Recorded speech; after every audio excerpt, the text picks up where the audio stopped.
Welcome to this video. My name is Lydia and I am a menstrual cycle educator. In this video, we are going to be talking about ovulation. As women, honestly, it's really frustrating how undereducated we are about our own bodies and fertility and our hormone cycles. That's what we're going to be talking about in this video. We're going to be talking about ovulation, how you can track ovulation, different ways that we can know that we're ovulating or about to ovulate. Let's get into the video.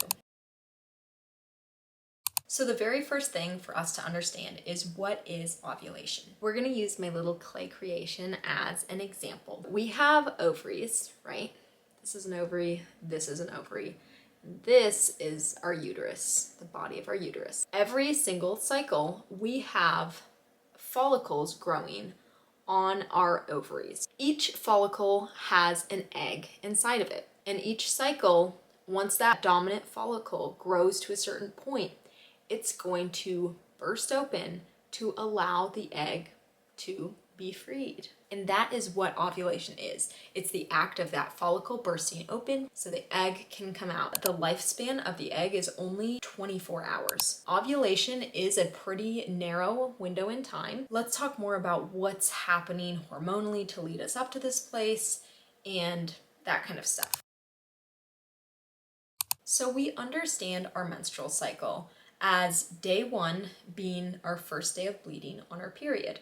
And then the last day of our cycle is the day before our next period starts. But there's a lot more to our cycle than just our periods. And this is something I really want you to know and to start incorporating in your day-to-day life, because I really hope you are at least tracking your periods on an app or your calendar or something.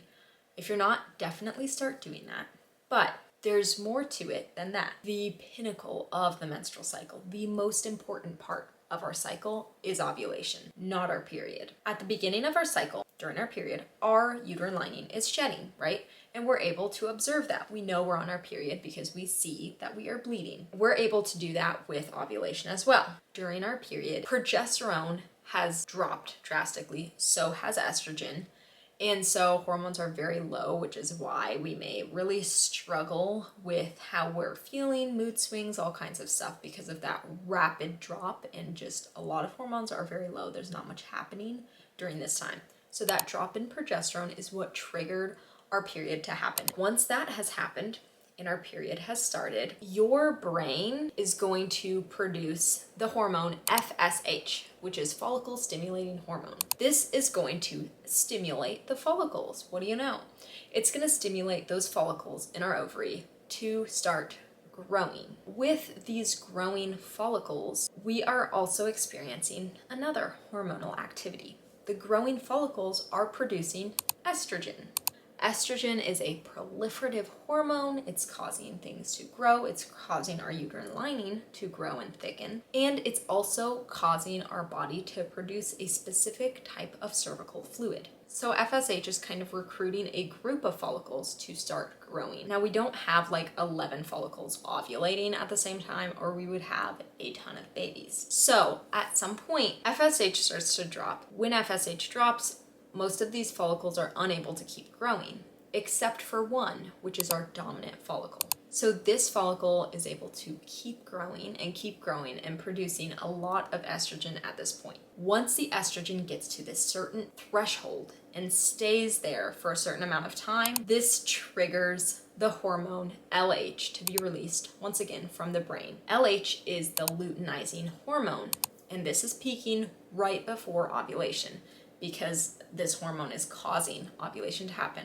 It's acting on the follicle, causing it to rupture, release the egg, and then transforming what was the follicle into the corpus luteum, which is a tissue that produces progesterone during our luteal phase. So now that you have a little bit more understanding of what's going on hormonally and structurally during ovulation, it can help you understand where we can use different biomarkers to tell what is going on. Like I mentioned with the cervical fluid, that's a really big tool that is able to help us to know when we are fertile and when we are not, because another thing that comes along with cervical fluid is not only the fact that it is reflecting what's happening hormonally, but different types of cervical fluid are able to support sperm for different lengths of time. So the most fertile cervical fluid, that would be EL and ES cervical fluid, are able to support sperm to help them live for up to 5 days, versus our G-type cervical fluid, which would only allow the sperm to live for about 5 minutes. Estrogen is a proliferative hormone. It's also causing our body to produce a specific type of cervical fluid. This is something that I go into a lot of detail with my course, okay? So this is a little plug for my ovulation course. I go into a lot of detail about how you can track your cervical fluid, all the different types, how you can recognize them. You can get it for only $15 in the description of this video. I think it's about 35 minutes worth of videos walking you through everything, and there's like a quiz or two in there as well, and you get email support with me. So highly recommend that as an extra tool if this is something that you want to dive into deeper. So the effect of estrogen on our cervix is causing that cervical fluid to be produced. So that's how we can observe that we are in this kind of time in our cycle where the follicles are growing, because we will see a switch from one type of cervical fluid to another during this time. Tracking that cervical fluid is able to tell us, number one, what is happening hormonally, what is the dominant hormone. Number two, if we are fertile or not. Number three, how long sperm would be able to survive in our body in this point in time. Now, another thing that it's telling us, based on the last day that you experience the most fertile type of cervical fluid, this is roughly your day of ovulation. Once again, I go into detail in my ovulation course about this because there's just so much to talk about, even with just this specific topic. But the last day of your most fertile cervical fluid is our approximate day of ovulation. Estrogen plummets quite drastically once ovulation has occurred. That's where we'll see that change in cervical fluid, because that's no longer the dominant hormone. Like I said, the corpus luteum is formed, and that is producing progesterone, which happens, of course, after ovulation, because in order for progesterone to be produced, the corpus luteum has to be there. And in order for the corpus luteum to be there, ovulation has to have happened.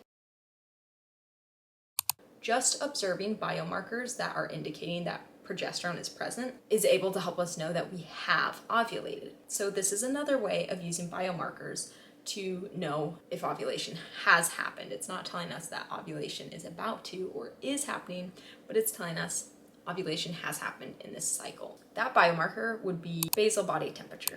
You've probably seen like natural cycles advertising, which maybe I'll talk about that in another video, but I don't recommend natural cycles. You may have wondered how this can even work. How can basal body temperature tell you what's happening with your hormones? What it's able to show us is the pattern of our basal body temperatures. Your basal body temperature would be your resting temperature. So you would take this first thing in the morning, as soon as you wake up, before you talk, before you drink, before you move. There's going to be a pattern when you have ovulatory cycles where you're going to have lower temperatures in the beginning of your cycle, and then after ovulation has happened, they increase. There's a jump, and they stay high until the end of your cycle, where, like I said, progesterone drops right before your period starts.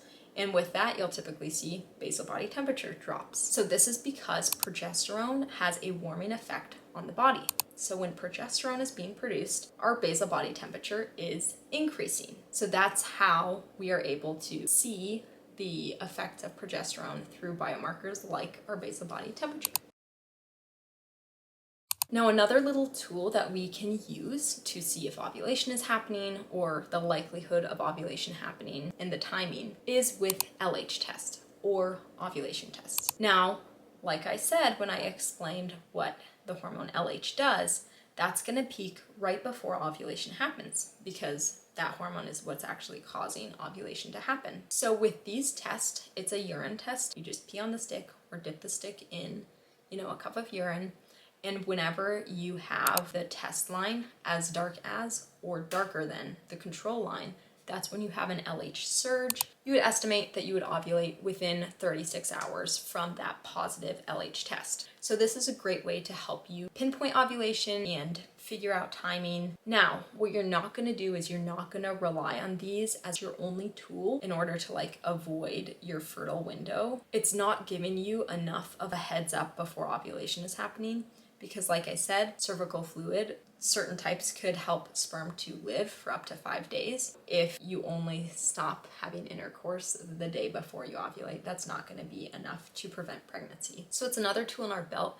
It's not the only one that we want to be using if we're trying to avoid pregnancy. But this is a great tool for trying to achieve pregnancy or just in general if you're trying to identify ovulation. Another issue with these tests is that your LH levels may not reach the threshold necessary to get a positive LH test. This happens in about 25% of women, so it's not an uncommon issue. It doesn't necessarily mean that there's anything wrong with you. If you have tried this a couple cycles and you just aren't getting a positive LH test, then this just might not be for you. This also may be difficult if you have very irregular cycles or if you have PCOS. A lot of women with PCOS will have elevated levels of LH.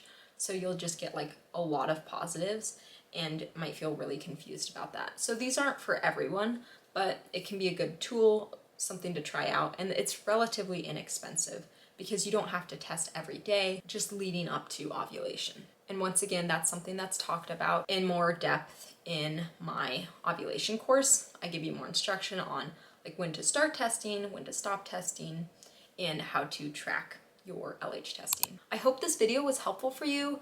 I really wanted to have a resource like this to be able to refer people to, and just if you're looking up information about ovulation, I want there to be a plethora of information like this on YouTube and just everywhere. I think this information should be very easily accessible. I hope this was really helpful for you. If you have any questions about anything when it comes to your cycles, your periods, period products, fertility tracking products, anything like that, I would love to hear your questions.